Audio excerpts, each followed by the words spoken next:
Sebuah truk box bermuatan 10 ton rokok mengalami kecelakaan tunggal di jalur Denpasar Gilimanuk Kamis 31 Maret sekitar pukul 3.30.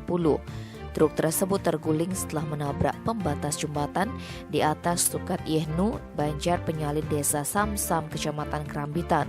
Akibat kejadian tersebut, kepala truk penyok tetapi pengemudi bernama Saipul Anam dari Kabupaten Kediri, Jawa Timur selamat. Kasat Lantas Polres Tabanan AKP Kanisius Franata Kamis 31 Maret mengatakan truk tersebut dalam perjalanan menuju Denpasar dari arah Gilimanuk.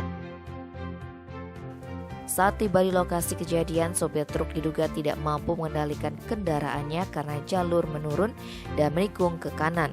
Akibatnya truk tersebut menabrak pembatas jembatan hingga terguling.